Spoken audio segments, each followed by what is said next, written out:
ensinar todas as coisas. Boa noite, meus irmãos.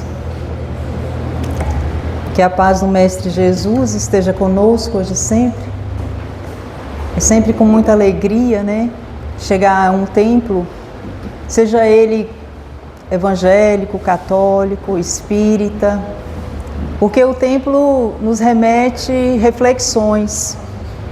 É um momento que a gente saiu de casa com o objetivo de ouvir alguma coisa que vai nos ajudar a sair desse ambiente melhor do que quando nós entramos. Esse é o objetivo. Então, todos nós que saímos das nossas casas em busca de alguma coisa, é o momento que nós retiramos para nós mesmos para falar assim, agora eu vou refletir um pouquinho sobre a minha vida, porque tudo que é dito aqui nós remetemos às nossas vidas ou à vida daqueles que convivem conosco. É uma coisa boa isso, porque já nos garante que nós já queremos alguma coisa diferente para nossas vidas. E procurar um templo espírita hoje é uma responsabilidade muito grande que trazemos para a nossa existência física. Porque o que nos traz esse templo aqui? O nome dele já é muito significativo, né? O Cristo Consolador. O Cristo Consolador.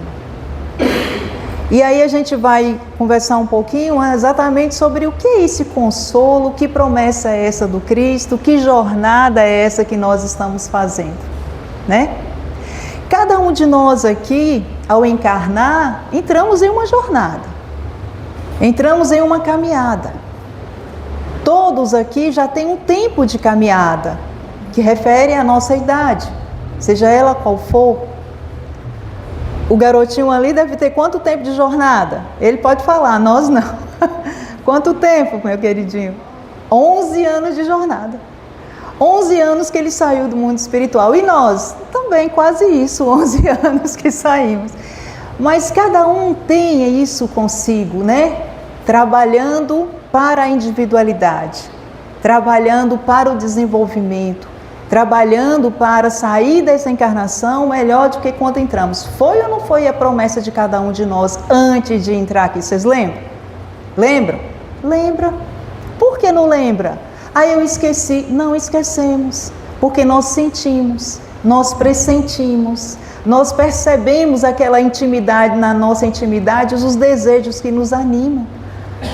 Só que algumas coisas que nós sabemos que temos que trabalhar ainda são muito difíceis. Porque é muito difícil tirar uma carga que nos carrega, que já está conosco há milênios, para que nós nos desvencilhemos disso e encaremos verdadeiramente aquilo que precisamos trabalhar em nossa existência. Mas o Cristo prometeu. E Ele disse, não aflija, não deixa que a aflição tome conta de si. Se você não precisa ficar descontente, é o que ele fala. Não turbe o vosso coração. Não desanime. Porque a promessa dele é, crede em mim, e crede em Deus e crede em mim. E olha aqui que ele coloca para a gente. A casa do meu pai há muitas moradas. Ou seja, nós estamos em uma das casas. Entre as zilhões de casas que estão aí em todo o universo, em todo o cosmos. Nós participamos de uma casa que está na Via Láctea, no Sistema Solar, no planeta Terra,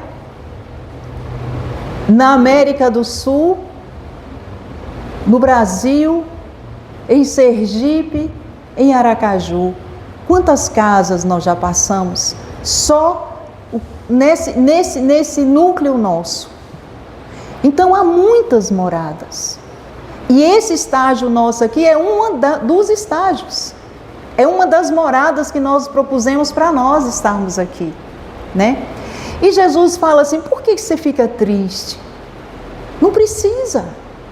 Não precisa você turvar seu coração, ficar amargurado diante da sua vida, daquilo que você está passando. Para que isso? Há muitas moradas, são muitas existências, são muitas encarnações, são muitas oportunidades. Se eu cair, eu tenho chance de levantar. sacudir a poeira e dar a volta por cima, como diz a música. Levanta, sacode a poeira e dá a volta por cima. Esse é o nosso objetivo. Mas muitas vezes a gente prefere o pessimismo. E aí a gente quer ficar lamentando diante de uma situação que não tem mais necessidade de lamentação. Aí Jesus fala, há muitas moradas na casa do meu Pai. E muitas vezes a gente acha que não sabe onde ficam essas moradas. Existe a morada física, geográfica, e existe a morada espiritual, a morada íntima, aquilo que Jesus verdadeiramente veio trazer para a gente. Que quando Hanã, nas portas do templo, pergunta para ele, Galileu, o que fazes aqui? E ele fala, eu vim trazer o reino de Deus. E ele indaga, reino de Deus? Quem é você para trazer o reino de Deus? Conhece algum príncipe, algum imperador? E ele fala, não, você não está entendendo, eu vim trazer o reino de Deus para o coração do homem. E ele realmente não entendeu, porque estava muito longe de Hanã entender que reino é esse que traz para o coração. E ele trouxe o reino. Mas aí ele fala assim, mesmo vós sabeis para onde eu vou e conheceis o caminho. Nós sabemos onde Jesus foi? Nós sabemos qual é o caminho? Todos nós sabemos aqui? Muitas vezes a gente acha que não sabe qual é o caminho e onde é que Jesus está. Somos igual o que Tomé responde a Jesus. Posso chegar um pouquinho aqui. E Tomé responde a Jesus o seguinte, pergunta para ele, que caminho? Que caminho eu devo seguir? Como é que eu vou saber onde vou chegar até ti? E Jesus fala, como é isso, Tomé? Convives comigo há tanto tempo e não sabe qual é o caminho? Não vê o caminho? Você não percebeu ainda que nesses 3 anos que eu estou, porque aqui já foi uma despedida, né, que Jesus já está despedindo deles. E aí ele fala assim, vocês não conhecem o caminho, já tem 3 anos. E tudo que eu fiz foi em nome do Pai. Você não percebeu que eu sou a carta viva de Deus para vocês? Eu sou a boa nova, eu vim trazer a boa notícia. E que boa notícia é essa que Jesus veio trazer para nós? Né? E aí ele arremata o caminho, nesse mesmo versículo, nesse mesmo capítulo, no versículo 6, ele fala, veja, eu sou o caminho e a verdade e a vida. Então, qual é o caminho? Precisa dizer mais alguma coisa? O caminho é Jesus. Só que Jesus se torna um caminho muito difícil para a gente, quando a gente tem que trabalhar algumas particularidades que nós ainda estamos trazendo em nossos corações, persistindo nisso ainda, neste erro. E aí a gente percebe que ele é o caminho, a verdade e a vida. Precisaria ele falar isso para Tomé? Não, se Tomé já tivesse dominado em si todas aquelas mazelas que ele precisava dominar, principalmente a dúvida daquele ensinamento. E aí Jesus fala, eu sou o caminho, uma verdade e a vida. Será que nós acreditamos isso mesmo hoje, que Jesus é esse caminho, essa verdade e a vida? Será que nós acreditamos mesmo no que o Cristo, a promessa do Cristo, a proposta do Cristo em nossas vidas? Será que nós temos, por enquanto talvez tenhamos só crenças. O que nos falta muitas vezes é a convicção daquilo que eu sei, que eu já acredito. Porque crença e convicção são coisas diferentes. Então, quando eu tenho verdadeiramente a convicção, nada me abala. Quando eu tenho a convicção, nada me aborrece. Quando eu tenho a convicção, nada me tira do eixo. Mas quando eu sei, acredito e não sou convicto naquilo, eu fico o tempo todo abalando por coisas mínimas. Coisas que talvez não teria nem necessidades. Quer ver uma coisa mínima? Os bens materiais. Os bens materiais são interessantes porque eles são usufruto. Nós só usamos eles aqui, nessa encarnação. Agora, muitas vezes a gente acredita que leva para o mundo espiritual, viu, Beto? E aí fica naquele apego que tem que levar, que tem que fazer, que não posso perder. E a gente acha que essa bagagem a gente leva. E aí quando a gente chega lá com essa bagagem, a gente percebe que só levou a pior parte dela, o sofrimento. E aí Jesus fala, mas Tomé, você não entendeu a situação. E aí eu sou o caminho, a verdade e a vida. Porém, só vai entender a isso aquele que me amar verdadeiramente e guardar os meus mandamentos. Qual foi o maior mandamento que Jesus veio trazer para nós? Qual foi a maior lição? A lição do amor. Até então a humanidade não tinha degustado ainda dessa palavrinha chamada amor, porque ainda era olho por olho, dente por dente, não tinha problema se eu magoasse, machucasse e matasse meu inimigo, porque ele era meu inimigo, está na lei, está na Torá. Moisés defendia isso. Então não estava contra a lei de Deus. Jesus veio falar, não, a conversa é outra. Eu, porém, vos digo. O perigoso era quando Jesus falava, dava uma lição e falava, olha, eu, porém, vos digo. Aí você fala, bem cacetada aí, porque quando ele falava, eu, porém, vos digo, vinha uma coisa pior para a gente que não estava acostumado. Eu, porém, vos digo, não é amar o seu amigo, é amar o inimigo. Não é chocante isso para a gente? Amar o inimigo? Essa é a proposta. Então, a questão de amor de Jesus não é amar simplesmente aqueles que me amam e que eu amo. Qual é a graça? E qual é o mérito disso? O mérito seria eu trabalhar além disso. Essa é a proposta de Jesus. Jesus falava sempre, não anda, se te pedir para andar 1000 léguas, ande 2000. O que é isso, andar 2000 léguas? É você dar além daquilo que você quer, que você precisa trabalhar em si. E aí ele fala, eu rogarei ao Pai e ele vos dará outro Consolador. Outro, por que outro? Porque Jesus já era o consolo. Jesus já vem nos trazer esse consolo, então ele vai mandar outro Consolador para que fique convosco para sempre.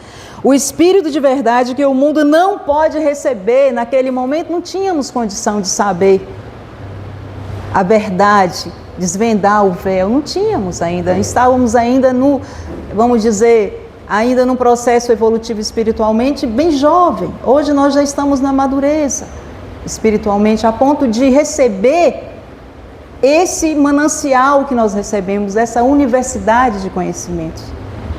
E aí ele manda.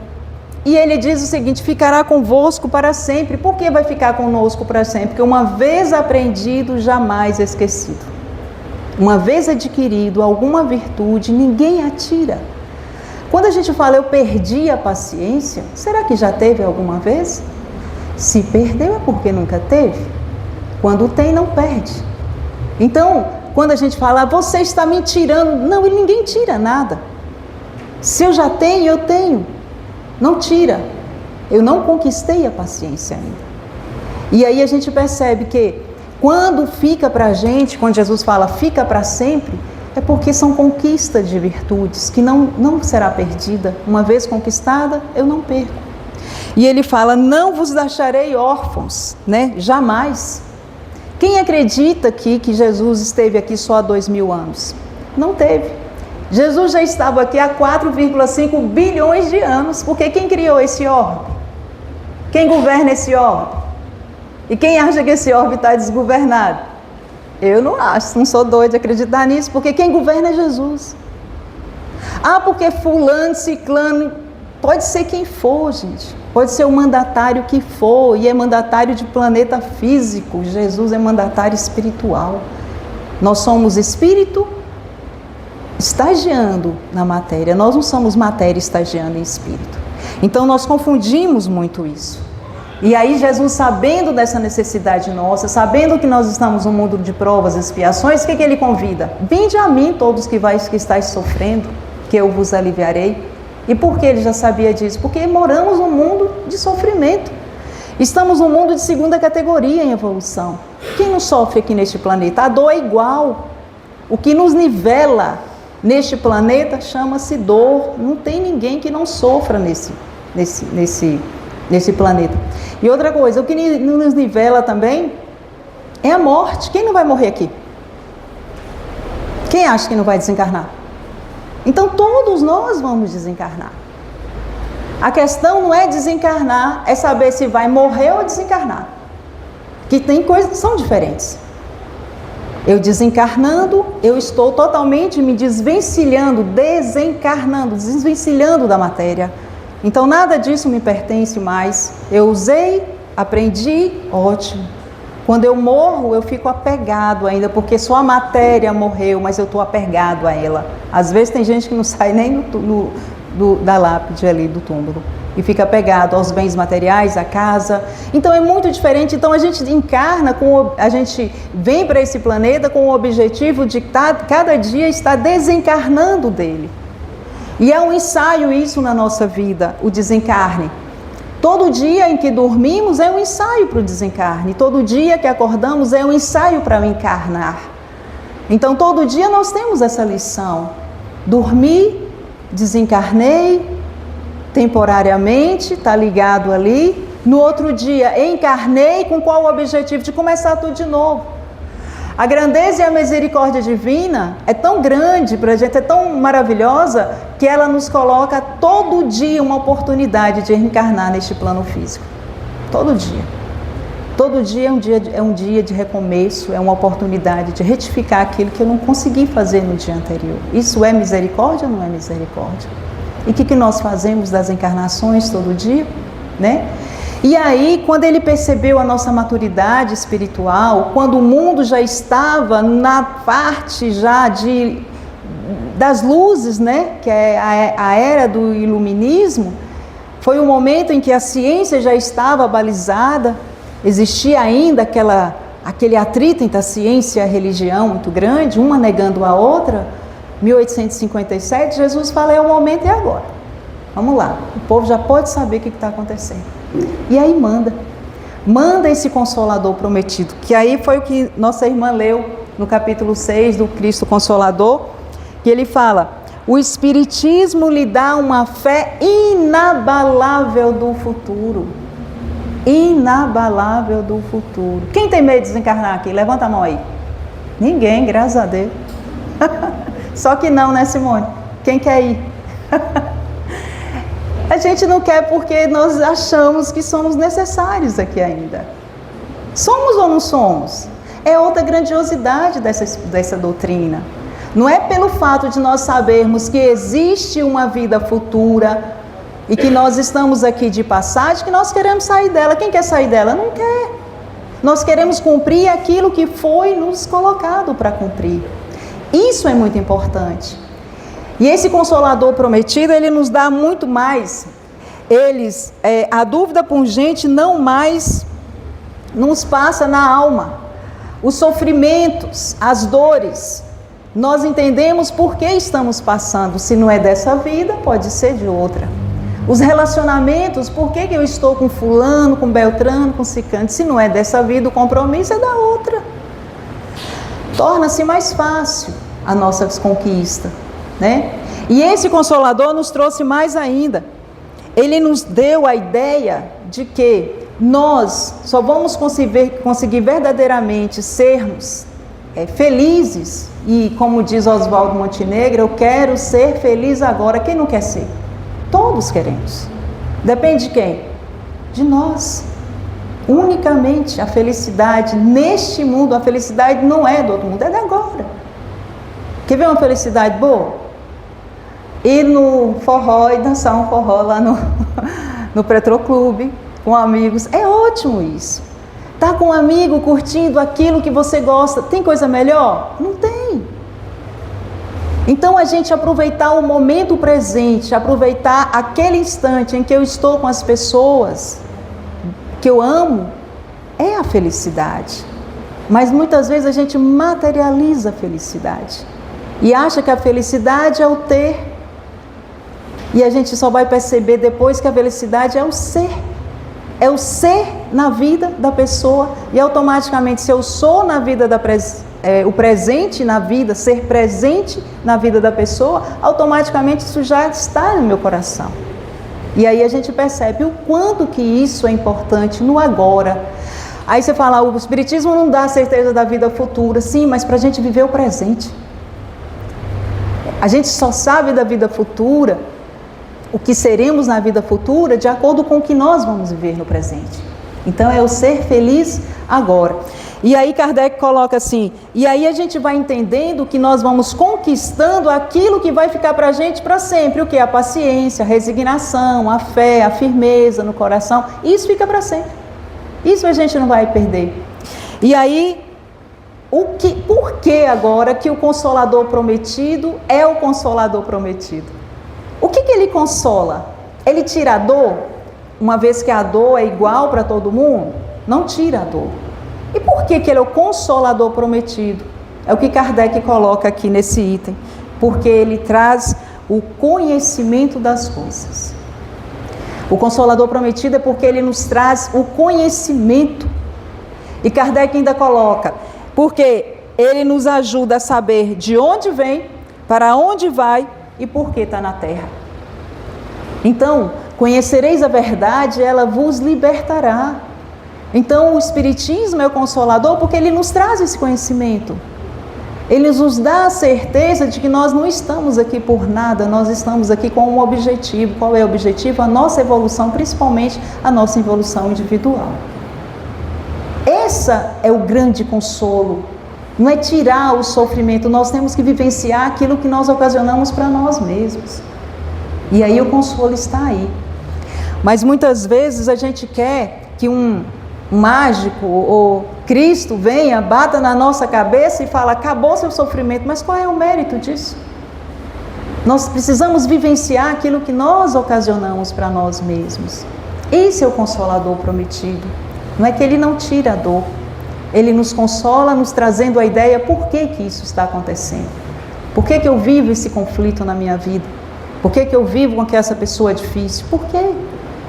E aí a responsabilidade é de quem? É minha. Mudar o outro? Não, mudar a mim mesmo. Eu tenho que sempre procurar as respostas em mim, não a resposta no outro.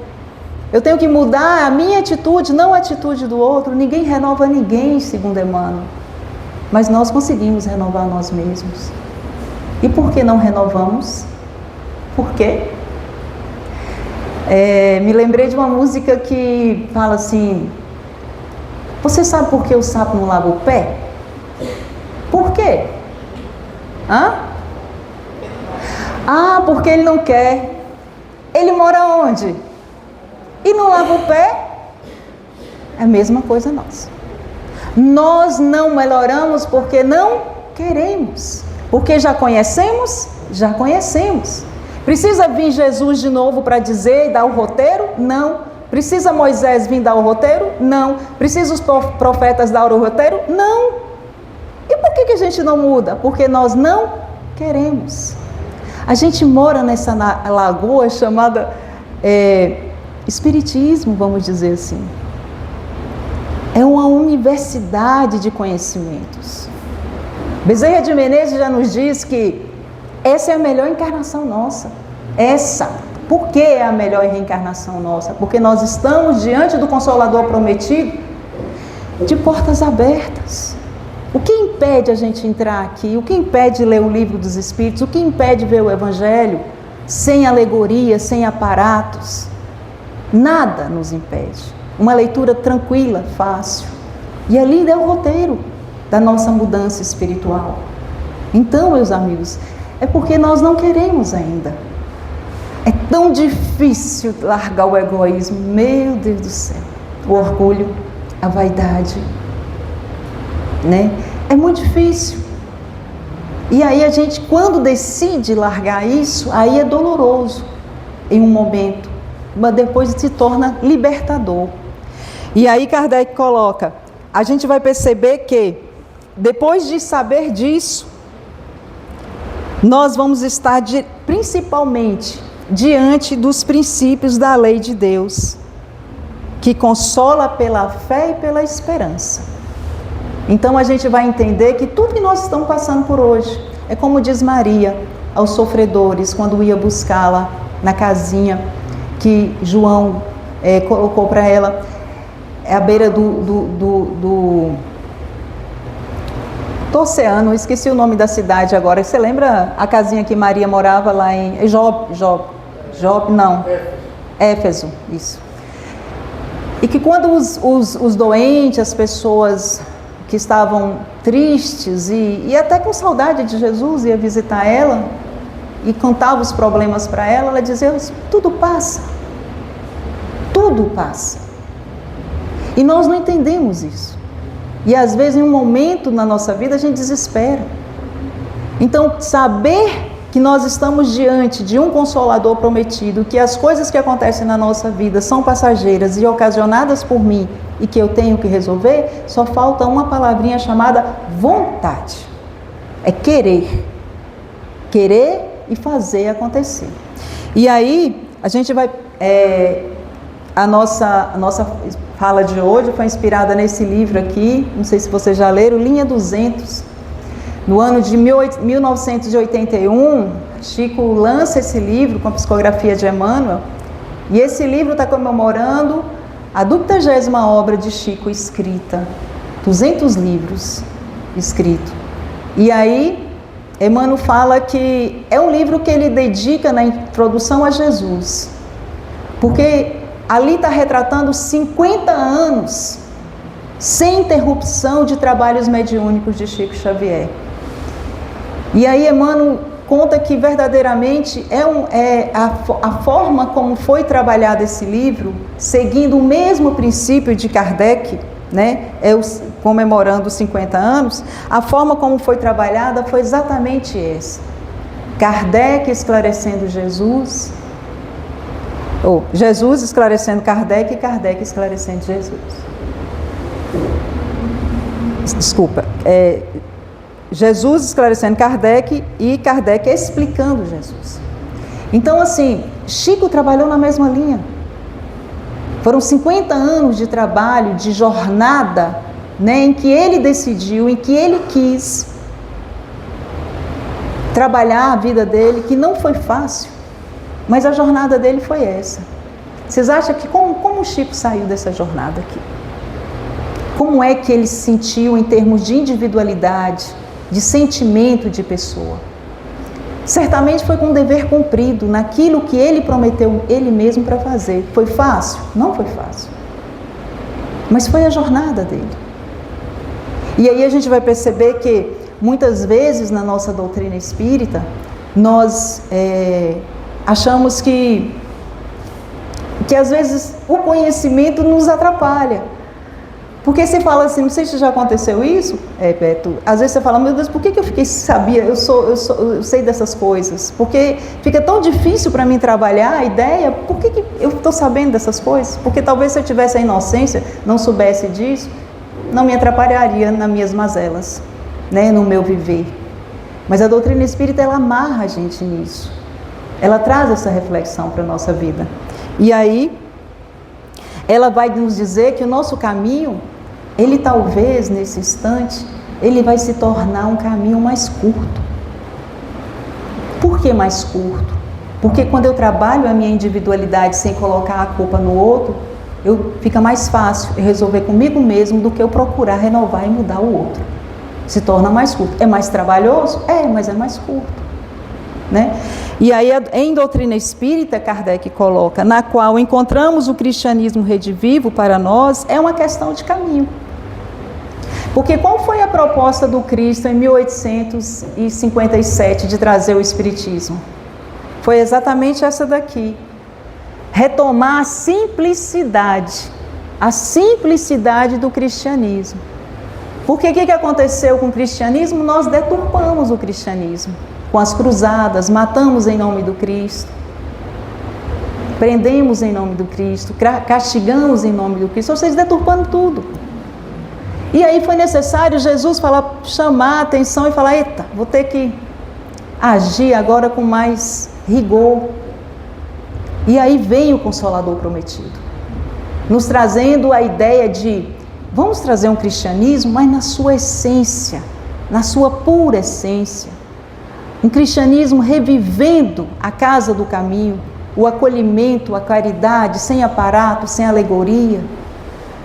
Essa é a proposta. Hoje, enquanto espírita, em 2026, o que nós estamos fazendo com esse espiritismo hoje em nossas mãos? O que nós estamos fazendo? E aí a gente vai ver que toda essa orientação que encurta o nosso caminho, ela nos beneficia na nossa intimidade para que possamos libertar de nós mesmos. E aí Kardec coloca: temos na orientação espírita cristã uma estrada mais curta, com amplos lucros de tempo no esclarecimento de nós mesmos, com qual objetivo? Unicamente para a nossa evolução. Unicamente. É uma doutrina evolucionista. E aí a gente vai perceber que a maioria da humanidade tem uma pergunta que eu acho que dos 8 bilhões de seres na humanidade, quase que, vamos dizer, quantos milhões, né, espíritas temos aqui no mundo? Eu acho que só o espírita faz essa pergunta. Porque a maioria se pergunta isso aqui, ó: o que é necessário para a minha salvação? Não é isso? O que se entende por salvação? O que é necessário para me salvar? Dá sempre a ideia que algo vai me ajudar nessa salvação. Mas nós, espíritas, a nossa pergunta é: o que é necessário para a minha libertação? Porque eu só vou entender meu caminho se eu começar a entender o que eu tenho que me libertar, o que me liberar de mim mesmo, né? E aí, nesse perguntar, todos os irmãos de outras congregações religiosas têm o mesmo princípio nosso. Qual é o mesmo princípio? Amar a Deus sobre todas as coisas e ao próximo como a ti mesmo. Todos têm esse princípio? Tem, nós também. Só que é o diferencial, a forma como a gente trabalha esse princípio. Qual é a ideia? Amar a Deus, amar ao próximo e amar a nós mesmos. A ideia não é essa? É. Por que nós fazemos isso? Quando a gente busca amar a Deus, ao próximo e a nós mesmos, o que vai acontecer? A gente busca, a paz na consciência, nós buscamos a liberdade interior, ou seja, nós vamos em busca do caminho certo. É ou não é? Mas será que isso é o roteiro certo? Amar a Deus, amar ao próximo e amar a nós mesmos. Joana de Ângeles, no livro Amor, Imbatível Amor, propõe uma troca aí. Todo mundo ama a Deus aqui? Tem certeza? Nós amamos Deus? Será? Será que nós amamos Deus maltratando, aborrecendo, xingando, prendendo o nosso irmão? Isso é amar a Deus? Falando mal, julgando, sendo preconceituosos? Isso é amar a Deus? Não, nós não amamos a Deus. Mesmo porque Joana de Ângeles nos diz o seguinte: a ideia não é de uma certa forma inverter essa trilogia. A gente só consegue amar a Deus se eu primeiramente consigo amar a mim mesmo. Amando-me, entendendo as minhas fragilidades, a minha fraqueza. Porque eu entendendo a minha fragilidade, a minha fraqueza, a minha carência, eu vou conseguir entender a fragilidade, a fraqueza e a carência do outro. Porque se eu tenho, por que eu não vou entender a do outro? E aí, quando eu começo a olhar para mim, refletir as minhas necessidades e respeitando as minhas limitações e valorizando aquilo que eu já conquistei, eu começo a olhar, ter uma reflexão comigo mesmo. Aí eu começo a amar-me. E aí é o movimento de agora ir em encontro ao outro. Se eu me amo, se eu entendo, por que eu não vou compreender o outro? Se eu não consigo fazer determinadas coisas, por que eu vou exigir que o outro faça se eu não consigo? Aí eu vou começar a ter tolerância com ele. Eu vou começar a perdoar esse irmão naquilo que ele não consegue ainda. E Deus é consequência. Porque Deus é absoluto, nós somos relativos, nós não conseguimos entender e amar o absoluto. E aí, Joana, nesse mudar de ótica, né, de percepção, a gente percebe que fica mais tranquilo. E aí a gente faz essa reflexão, que verdadeiramente a gente não ama o Criador, mesmo porque Ele está tão teoricamente distante de nós, porque nós ainda somos muito sinestésicos, a gente precisa pegar, cheirar, abraçar para sentir. E Deus é tudo, todo o efeito aí do que a gente está vendo. E aí, nesse momento, a gente vai perceber que a libertação não é um ato mágico. Porque eu tenho que fazer todo esse movimento, toda essa introspecção comigo mesmo, para começar a entender, me amar, para depois caminhar em direção ao outro, para começar a entender Deus, né? É uma jornada. Mas quando a gente consegue isso, ele fala, é o resultado natural do progresso moral, da prática do bem e da transformação interior. Aí a gente volta. Tem condição de eu ser feliz agora? Tem. É só começando a entender a mim mesmo, naquilo que eu necessito trabalhar. E sem muita ambição. É trabalhar naquilo no mínimo que eu preciso. Só que nosso problema maior é isso aqui que Emmanuel coloca no prefácio do livro Agenda Cristã, de André Luiz. Emmanuel faz o prefácio e ele fala: a legião dos companheiros procuram diretrizes preocupados em traçar caminhos exteriores. Ou seja, nós vivemos muito mais no mundo exterior do que na nossa intimidade. Nós olhamos muito mais a janela do celular do que para nós mesmos. Nós adoramos ver aquela pessoa tirando selfie, está num lugar lindo, maravilhoso, e a gente queria estar ali naquele lugar. Mas não sabe qual é a intimidade daquela pessoa verdadeiramente. A gente não se preocupa com isso. Então a gente quer ter. E o outro tendo, a gente quer ter mais ainda. O ter são exterioridades. Então, enquanto nós estivermos preocupados com o que o outro diz, com o que o outro pensa, com o que o outro faz, a gente não vive a nossa vida, a gente vive a vida do outro. E aí a gente, Sartre nos chama a atenção, nos coloca o seguinte: não importa o que fizeram com você, porque às vezes a gente fica tão preocupado com o outro que a gente fica preso no outro. O que importa é o que você faz com aquilo que fizeram com você. O que nós fazemos com aquilo que falam de nós, com aquilo que nos coloca? É isso que faz a diferença em nossa vida. Não é? Pode dizer qualquer coisa. Mas como é que eu trabalho? Se eu começo a trabalhar a minha intimidade amando-me, gostando de mim, eu vou entender as minhas limitações. Mesmo que a minha amiga fala, mas eu sei, ela está certa. Ou não, ela está equivocada, ela não está me vendo de outra ótica, que eu consigo me ver. E aí a gente vai perceber que somente quando comprometemos de fato com aquilo que está previsto em nós, é que encontraremos a verdadeira paz e a verdadeira felicidade. O que verdadeiramente está comprometido em nós? Aquilo que nós nos comprometemos antes de estar aqui. Onde nós estamos é onde nós pedimos para ser colocado, para se plantar, né? Florescer. Então nós devemos florescer onde nós estamos. Sem lamentação, resignando diante daquilo que eu não consigo, mas trabalhando naquilo que eu já consigo. E aí todos estamos em uma jornada, e o bonito do Espiritismo, ele fala, todos estamos em uma jornada evolutiva. Não é uma evolução, não é evolutiva. É daqui para lá. A gente não volta. Isso é bom? É, porque o que eu já conquistei, já conquistei. Não volta, não tem retrocesso. E aí ele fala, diante disso, aí é interessante nós fazermos essa reflexão diante do que eu tenho que fazer na busca de mim mesmo, na busca do outro, para alcançar a Deus, mas qual é a meta disso? Ou seja, qual é o roteiro? Como é que eu faço? Porque é muito interessante a gente falar, olha, eu tenho que amar-me, eu tenho que, para amar o outro, para amar a Deus. Tranquilo? Mas me dê uma dica, me dê um norte, como é que eu faço isso? É Emmanuel que vai dar a dica agora para a gente nesse livro. Ele fala, ó, não admitas que o desalento e o azedume te anule a confiança em Deus e em ti mesmo. Todos os dias é pensar nessa palavra. Porque todos os dias estão suscetíveis a desalento, a azedume, a xingamento. Quem não está? Todos nós estamos. Agora, o que nós fazemos desse azedume, desse xingamento, desse olhar que a gente não gostou, de uma fala mal colocada, é o que nós fazemos que faz a diferença.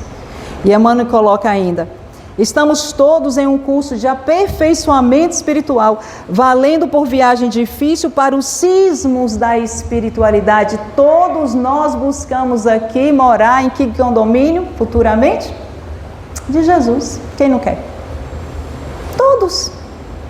Porque todos nós vamos ser espíritos o quê? Vocês são tímidos.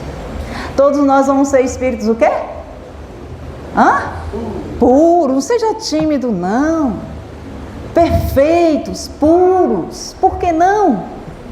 Estamos nada, somos o elétron do átomo hoje, mas daqui a pouco a gente vai ser espírito puro. Porque se eu não acreditar nisso, eu não começo a sair do lugar, eu não começo a fazer coisas novas, eu não começo a melhorar a minha intimidade, eu não começo a amar-me para ser melhor. Você sim, espírito puro, agora eu tenho que caminhar. Comparando com quem? Jesus. A receita ele já deu, só bastaria o sermão do monte, quando Gandhi fala, se rasgasse todos os livros religiosos, só restasse o sermão do monte, a humanidade ainda teria salvação, poderia se libertar de si mesmo, porque o sermão do monte é um manual de virtudes. Então a gente não precisa de muita coisa. E aí o que a gente faz, o que a gente está fazendo agora? Todo mundo está subindo seu morrinho aí. Quem não está subindo seu morro? Todo mundo. Cada um está na sua jornada. Lembra? Sismos, altura, a gente está subindo, tá? Agora exige o que nessa subida? Suor, lágrimas, é ou não é? E como não? Nós estamos em que categoria de mundo? Quem lembra? Provas e expiações. Provas e expiações. Como é que não vai ter lágrimas e suor no mundo de provas e expiações? Agora, apesar de ser mundo de provas e expiações, porque eu estou provando e expiando aquilo que eu preciso trabalhar na minha intimidade, isso não impede de eu ser feliz agora. Porque eu estou trabalhando é para isso. E aí, o importante, meus irmãos, é que nós já saímos daqui, do vale. Nós não estamos mais no vale na nossa jornada, nós já saímos dela. E quem fala isso é Emmanuel, ele fala, se já retirastes do vale, no encalço dos montes, já estamos aqui, dedicados ao conhecimento superior. Hoje nós estamos aqui no Espiritismo com qual objetivo? Dedicar-nos a um conhecimento superior. Onde se te descerrarão novas luzes, segue adiante e não desanime. Lembre que eu falei, às vezes dá vontade de falar, poxa, eu não queria saber disso, mas eu não posso, já sei, não tenho mais inocência. Eu tenho que seguir adiante, é não desanimar. Então, se nós já saímos do vale, estamos no pé do monte, se Chico já está na metade do monte, se Divaldo já caminhou, se Jesus já está no topo do monte, é onde a gente vai chegar, uma hora a gente chega, está todo mundo caminhando. Por que desanimar? E aí, Emmanuel fala assim, e nessa jornada nossa, com certeza, todos nós, talvez já perdemos certas preciosidades. Já perdemos? Já, com certeza. Que é muito relativo o que é preciosidade, né? Para às vezes o precioso é uma joia rara, material, para às vezes o precioso é um ente querido, que já foi. Mas são perdas, e a perda faz parte do nosso processo de evolução. Mas qual é a receita de Emmanuel, se nós já perdemos? Qual é a receita? Não te impressione, não fique paralisado e cristalizado naquilo que você perdeu. Caminhe, a jornada é longa. E o que é mais importante, meus irmãos, nós saímos do mundo primitivo, sim ou não? Sim. Estamos no mundo de provas e expiações, sim ou não? Qual é o próximo mundo? A escolinha diz o quê? Regeneração. O próximo não, já estamos caminhando nele, já estamos. Olha que interessante, qual é a categoria do mundo, qual é a característica do mundo de provas e expiações? O que predomina mais de regeneração? O bem. Já estamos muito mais próximo de uma jornada boa, feliz, do que de uma jornada infeliz que nós já passamos, já vivenciamos. Agora vai ser teoricamente só alegria, trabalhando a nossa intimidade, dependendo de cada um de nós. E aí, Emmanuel fala, se sabes que os mensageiros da luz te esperam à frente, e não se te faria possível alcançá-los sob o peso de uma bagagem excessiva, principalmente uma bagagem emocional e sentimental, preso a relacionamentos, a pessoas que só estagna, a gente fica estagnado ali.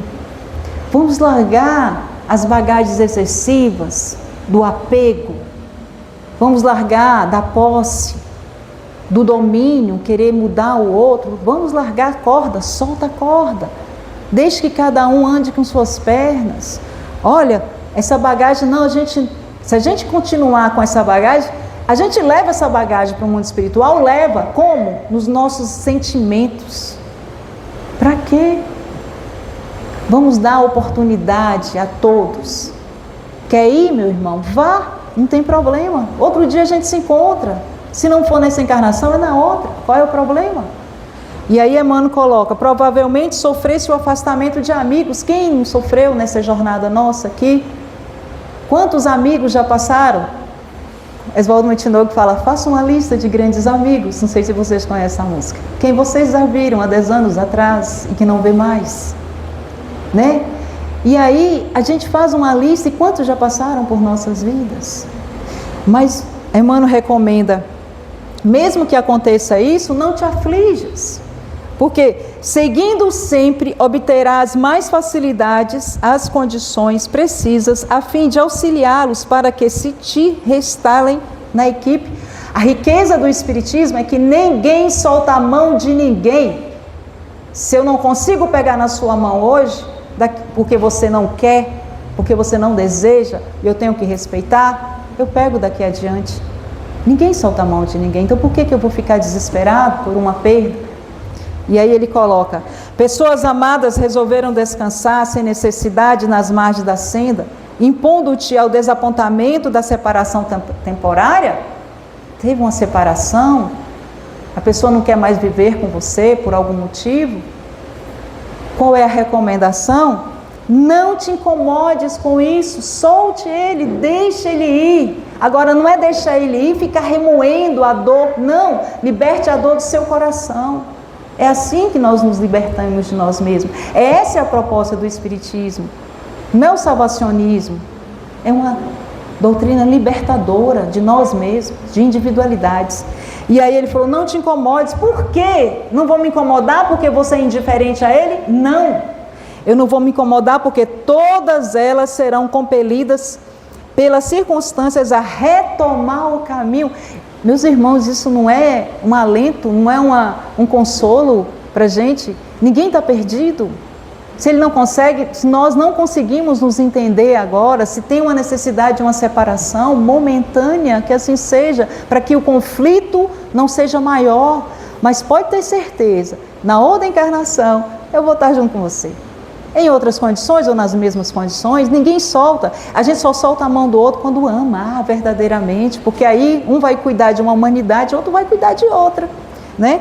E aí, mesmo naqueles dias em que estivermos fatigados, cansados, quem de nós não tem isso, né? De vez em quando, ou na maioria das vezes, é para a gente ficar aborrecido e aborrecer os outros? Não.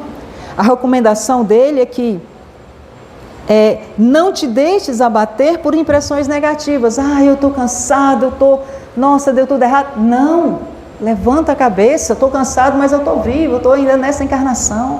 Eu tenho que trabalhar, eu tenho que fazer, eu tenho que produzir. Arruma uma ferramenta, reconfigure a rota. Eu agora quase fiquei desesperada, porque o Google reconfigurou a rota para me chegar aqui 300 vezes. Eu sou terrível de localização.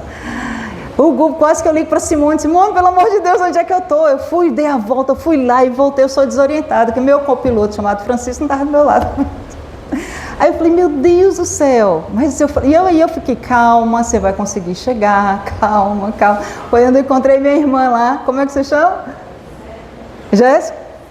Célia. Falei, onde é que está a rua? Ela, eu não sei essa rua. Eu falei, o Cristo Consolador, ela ali, eu viro ali. Eu falei, Jesus, toma conta. Graças a Deus, cheguei ao destino. É assim a nossa vida. Às vezes a gente vai por um roteiro, vai para o outro, e leva para outro, mas o destino da gente, eu falei assim, eu vou chegar lá, com fé em Deus. Em cima da risca, mas cheguei. Isso que é o bom da vida. É acreditar sempre, mesmo no momento de cansaço. E Emmanuel fala, trazes consigo o manancial da fé, sobre o qual se te apoia a sustentação da jornada. Existe uma pleiade de espíritos aí, torcendo e querendo que nós saímos êxito melhor do que quando entramos. E eu já estou correndo aqui. Então, mesmo diante de mortes de pessoas queridas, de pessoas amadas, Emmanuel fala, a morte em vários casos te haverá furtado a presença alentadora de alguém cujo carinho te se escorava a sensibilidade no dia a dia. A gente vai esquecer a pessoa? Jamais, essa pessoa é presente na nossa vida. Mas não te interrompas, não pare a vida por isso. Porque o que é alentador é, essa criatura se adiantou na estrada de modo a aguardar-te, com mais riqueza e mais amor no além.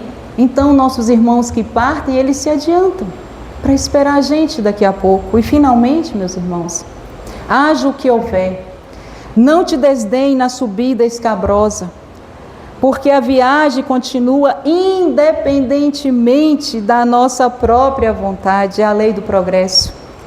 Essa viagem é a própria vida que Deus nos concede a cada um para que gradativamente nos desfaçamos de qualquer sombra na conquista da luz. Só depende de nós, como diz o poeta, só depende de nós conquistar essa luz. E que hoje, nesse propósito que nós fizemos na nossa vida, seja mais um momento da gente falar assim, não, hoje eu vou fazer diferente. Essa jornada minha vai realmente ser uma jornada a partir de hoje com perspectiva, com forma, com fala, com pensar. Que antes de falar eu penso, depois que falar eu ajo. E que Jesus nos abençoe hoje e sempre.